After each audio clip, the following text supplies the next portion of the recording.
Welcome back. ہم بات کر رہے ہیں گورنر پنجاب جناب سلمان تاثیر صاحب سے. سلمان تاثیر صاحب، بلاسفیمی لا کس کے دور میں بنا اور اس کو سیاسی سپورٹ کس کی حاصل ہے؟ دیکھیں، یہ لا تو شروع میں تو انگریزوں نے بنایا تھا، لیکن یہ ہر مذہب یعنی ہر رسول کے لیے تھا کہ آپ انسائٹ نہ کریں لوگوں کو، اور وہ بڑا ایک پھیکا سا لا تھا. جنرل ضیاء الحق کے زمانے میں اس کو دان دیے گئے، اور جس طرح اس کو بنا دیا گیا اور اس میں جو سختیاں لائیں، پھر 1992 میں نواز شریف کے دور میں انہوں نے اس میں اور سختی کی، اور اس میں موت کی سزا جو ہے وہ لازمی، اس کو لازم قرار دے دیا گیا. اب بات یہ ہے، یہ قانون ہے جس طرح ہے، یہ کوئی خدا کا قانون نہیں ہے، اور ہر قانون میں آپ تبدیلیاں لا سکتے ہیں. اگر آپ 8ویں ترمیم لا سکتے ہیں تو آپ یہ بھی لا سکتے ہیں اس میں چینجز، اور اس کو اقلیتوں کو یا کسی کے بے بس لوگوں کو اس کا نشانہ بنانا جو ہے اس کو روکنا چاہیے. اس کا مطلب ہے کہ اس کو رجسٹر کرنے سے پہلے ایک صرف لوکل ایس ایچ او کے ذریعے رجسٹر نہ ہو. ایک طریقہ یہ ہونا چاہیے کہ یا ڈی سی او ہے وہ اس کو اسیس کرے کہ اس میں صرف انتقامی کارروائی ہے. کون سا طریقے پہ ہم آتے ہیں اس کی امینڈمنٹس کے؟ آپ نے ذکر کیا کہ 92 میں نواز شریف نے اس میں ڈیتھ پینلٹی انٹروڈیوس کی، اور بلاسفیمی لاز یا کسی بھی ریلیجن کے خلاف انسائٹمنٹ یا ہیٹریٹ پروپیگیٹ کرنا دنیا بھر میں ایسی چیزیں نہیں ہوتی. نواز شریف نے جب یہ انٹروڈیوس کیا، آپ کیا سمجھتے ہیں نواز شریف کا ایک فنڈامنٹلسٹ مائنڈ سیٹ تھا، اور کس وجہ سے انہوں نے یہ ڈیتھ پینلٹی امپوز کی، انٹروڈیوس کی اس لا میں؟ کیا وہ ریلیجس لابی کو پلیز کرنا چاہتے تھے، یا ضیاء دور کی جو تھنکنگ تھی اس کو لے کے آگے چلنا چاہ رہے تھے، اور امیر المومنین کا جو ان کا خواب تھا وہ پورا کرنا چاہ رہے تھے؟ تینوں باتیں صحیح ہیں. پہلی بات یہ ہے کہ یہ جو پارٹی بنی ہے شریف کی، نواز شریف کی، یہ بنی تھی ایز آئی جی آئی، اسلامی جمہوری اتحاد. اس میں ساری یہ پارٹیاں تھیں، مذہبی پارٹیاں تھیں، اور یہ انہوں نے اور آئی ایس آئی نے وہ پارٹیاں بنا کے نواز شریف کو پروموٹ کیا، اور نواز شریف وہی چیزیں لے کے آگے چلتا رہا ہے. اب یہ لوگ اس کے پارٹنر ہیں، اس کے سب سے بڑے سپورٹرز ہیں، یہ ریلیجس فنڈامنٹلسٹ لابی جس کو آپ کہتے ہیں. اب ان میں بھی درار پیدا ہو گئے ہیں آپس میں، اہل سنت میں اور اہل حدیث میں، اور اس طرح ان میں اہل تشیع میں ان کے آپس میں کافی اختلافات شروع ہو گئے ہیں، لیکن وہ بات خیر الگ ہے. لیکن بات یہ ہے کہ یہ لابی جو ہے یہ اس کے سب سے بڑے سپورٹرز ہیں. اور ضیاء الحق کا تو آپ کو پتہ ہے، یہ تو ان کے قبر میں جا کے رویا تھا کہ میں آپ کا مشن پورا کروں گا. تو یہ ضیاء الحق کا مشن ہے، اور اس کے مشن کو پورا کرنے کے لیے اس نے یہ پاس کروایا تھا. سمجھتے ہیں جب نواز شریف نے ڈیتھ پینلٹی انٹروڈیوس کروائی بلاسفیمی لاز میں، وہ سیاست کر رہے تھے ریلیجن کے نام پہ؟ ہاں. قائد اعظم کی جو پاکستان کے بارے میں سوچ تھی، اس کا مذاق کون لوگ اڑا رہے ہیں؟ 1947 میں پاکستان کانسٹیٹیوٹ اسمبلی کے آگے انہوں نے واضح طور پہ کہا تھا کہ ہر انسان کو بالکل اجازت ہے کہ وہ جس طرح مرضی اپنے مذہب کو اور جس طرح مرضی اس کو آگے لے کے جائے، اور اس میں ریاست جو ہے وہ مداخلت نہیں کریں گے.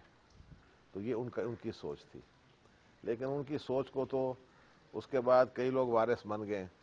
اب مسلم لیگ نون، مسلم لیگ کیو، مسلم لیگ جے، مسلم لیگ ایف، آل پاکستان مسلم لیگ، فلانی مسلم لیگ، پتہ نہیں اس بیچارے مسلم لیگ کا کیا کیا انہوں نے ستیہ ناش کیا اور کیا کیا بگاڑا ہے اس کو. اور قائد اعظم محمد علی جناح کی مسلم لیگ اور یہ جو بنتی جا رہی ہے مسلم لیگ، کیڑے مکوڑوں کی طرح ایک نئی مسلم لیگ نکل آتی ہے ہر ہفتے کے بعد. ان کا اور قائد اعظم محمد علی جناح کا کوئی آپس میں تعلق نہیں. یہ صرف اور صرف اس کا ان کا نام بیچ رہے ہیں، اور ان کے نام کو استعمال کر رہے ہیں اپنی سیاست کے لیے. تو یہ قائد اعظم محمد علی جناح کی سوچ نہیں ہے. مولانا صاحب، کیا آپ سمجھتے ہیں کہ پاکستان کی اسٹیبلشمنٹ اور جو اسٹیٹ انسٹیٹیوشنز ہیں ان میں فنڈامنٹلسٹ رجحانات بہت زیادہ ہیں، اور اس میں خاص طور پہ عدلیہ اور شدت پسند گروپوں میں کوئی گٹھ جوڑ موجود ہے؟ دیکھیں، اب نہیں ہے، پہلے شاید ہو سکتا ہے، بالکل تھا. لیکن اس وقت جو میں دیکھتا ہوں، دیکھیں کئی لوگ اس طرح کے ہیں، لیکن اکثریت جو ہے عدلیہ کی وہ روشن خیال لوگ ہیں، اور ان کی اس طرح کی سوچ نہیں ہے. مولانا صاحب، کیا آپ سمجھتے ہیں کہ ہماری عدلیہ جو ہے وہ پاپولر جوڈیشل ایکٹیویزم کرتی ہے، اور جن کیسز پہ پبلسٹی ملتی ہے ان کو تو ٹیک اپ کر لیتے ہیں، لیکن ہزاروں لاکھوں کیسز جو ہیں جو عام لوگوں سے تعلق رکھتے ہیں وہ پینڈنگ رہتے ہیں؟ آپ کیوں مجھے توہین عدالت میں پھنسا رہے ہیں؟ ہم فیکٹس پہ بات کر رہے ہیں. فیکٹس ہیں کہ جی ہزاروں لاکھوں کیسز پینڈنگ ہے, پینڈنسی بہت زیادہ ہے, جس پہ چیف جسٹس صاحب نے بھی کہا ہے. لیکن جب ہم دیکھتے ہیں ہائی پروفائل پولیٹیکل کیسز جو گورننس سے ریلیٹڈ ہیں, جس سے عام آدمی کو شاید فائدہ نہیں ہو رہا, وہ کیسز یہ ٹیک اپ بالکل حقیقت ہے. اور میرا خیال ہے جو انہوں نے کچھ کیا ہے پچھلے دوران میں. اب آپ دیکھیں نواز شریف کا کیس ہے, یہ اسد درانی والا جو ایئر مارشل اصغر خان نے فائل کیا ہے, جہاں اس نے ISI سے پیسے لیے. اب وہ کیس نہیں کبھی ان کے ذہن میں آیا, یا اس کے ڈیفالٹ کے کیسز ہیں, فائنینشیل ڈیفالٹنگ کے ان کے کیسز ہیں, یا سب سے خوفناک بات ہے جو ابھی ٹیپس آئے ہیں جہاں شہباز شریف جج کو دباؤ میں ڈال کے کہہ رہا ہے کہ اتنا سینٹنس دو اور آصف علی زرداری کو ٹرائی کرو اور اس کو یہ سزا دو اور فلانا کرو اور اس کی جائیداد ساری چھین لو. اب اگر آپ اتنے انصاف پسند ہیں تو پھر آپ ان کو اٹھائیں, ان کیسز کو. آپ سوال کریں سیف الرحمان سے اور میاں شہباز شریف سے کہ آپ کیا بات کر رہے تھے.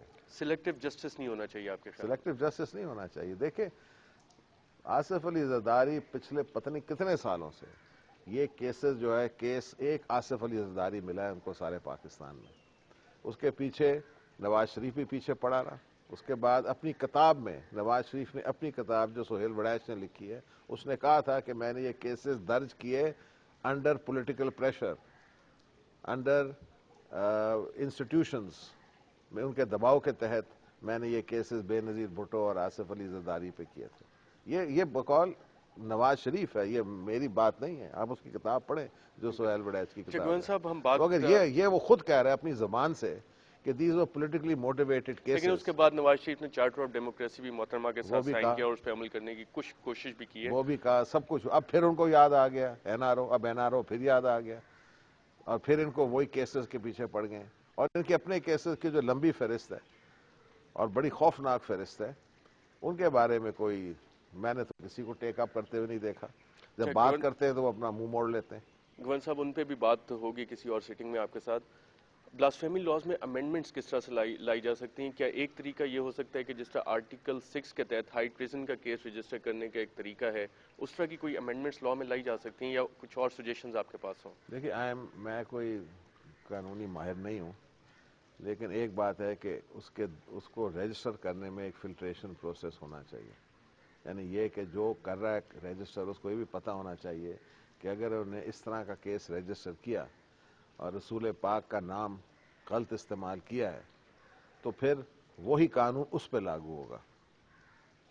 پہلی بات. حضور صلی اللہ علیہ وسلم کی اسوہ حسنہ سے ہمیں پتہ لگتا ہے کہ انہوں نے اپنے بدترین دشمنوں کو بھی معاف کر دیا. ہمارے ملک میں یہ ایسی سوچ کیوں ہے کہ حضور صلی اللہ علیہ وسلم کے نام پہ ہم لوگ قتل و غارت کرنے پہ ایک دم آمادہ ہو جاتے ہیں؟ جہاں سینکڑوں لوگوں کے خلاف اس قانون کو استعمال کیا گیا ہے تو اس کی بدنیتی جو ہے وہ تو صاف واضح ہو جاتی ہے. اور اس کے بعد اگر آپ نے اس کیس کو, اگر اس لا کو رکھنا بھی ہے تو اس لا میں بالکل ایسے پروٹیکشن ہونا چاہیے کہ نہ کوئی غلط الزام لگا سکے, اور اس کے بعد اس کے جو پروف ہے اس کے بارے میں بڑے کلیئر طریقے سے. یہ نہیں کہ SHO کے پاس جاؤ, وہ کیس رجسٹر کرتا ہے, ایک مولوی اور 2 گواہ اکٹھے ہو جاتے ہیں اور ذاتی دشمنیوں کی بنیاد پہ بھی اور اس کا ذاتی, استعمال اور کیا پھر جاتا ہے. یہ جو مذہبی بنیاد پرست پارٹیاں ہیں, مجھے سب سے افسوس کی بات یہ ہے کہ وہ بڑے فخر سے کہتے ہیں کہ ایک جج قتل ہوا تھا کیونکہ اس نے 2 عیسائیوں کو بلاسفیمی کے بارے میں ان کو بے گناہ قرار دے دیا گیا تھا. یعنی اوپنلی اس طرح بات کرنا اور فخر سے کہنا اور جلسوں میں بیان دینا کہ ہم نے ایک جج کو بھی قتل کیا ہے کیونکہ اس نے ایسا کام کیا ہے, یہ توہین عدالت نہیں ہے؟ یہ کس قانون کے بات کر رہے ہیں یہ لوگ؟ اور ابھی یہ لوگ چیخیں مارے ہیں کہ آسیہ بی بی کو پھانسی دو. ابھی تو کیس تو پروو ہی نہیں ہوا ہے, نہ کوئی کیس ہے. یعنی آپ یہ کہہ رہے ہیں کہ ایک مولوی اور 1 گواہ یا 2 گواہ جو اس موقع پہ موجود ہی نہیں تھے, ان کے کہنے پہ آپ ایک بے بس عورت کو پھانسی لگا دیں. تو یہ چیزیں جو ہیں یہ ان کی, میں سمجھتا ہوں بیمار ذہن ہے, اور یہ نظر آ رہا ہے ان کی تقریروں میں, ان کی باتوں میں, ان کے بیانات میں. تو ان چیزوں کے لیے اب سارے پاکستانیوں کو اکٹھا ہونا چاہیے اور اس کو فیس کریں, اور اس طرح پاکستان کے نام کو دنیا میں مذاق نہ اڑائیں, اور نہ پاکستان میں اس کا مذاق اڑائیں. اور انسانیت اور آزاد عدلیہ اور ان سب چیزوں میں ہم یقین رکھتے ہیں, اور یہ لا جو ہے اور اس کے جو اثرات ہیں, ایسے ماحول میں ان کے لیے کوئی جگہ نہیں ہے. بالکل ہم گورنر پنجاب جناب سلمان تاثیر سے خصوصی انٹرویو کر رہے ہیں، اور جب ہم بریک کے بعد واپس آئیں گے تو وکی لیکس کے انکشافات پہ اپنی گفتگو جاری رکھیں گے ایک وقفے کے بعد۔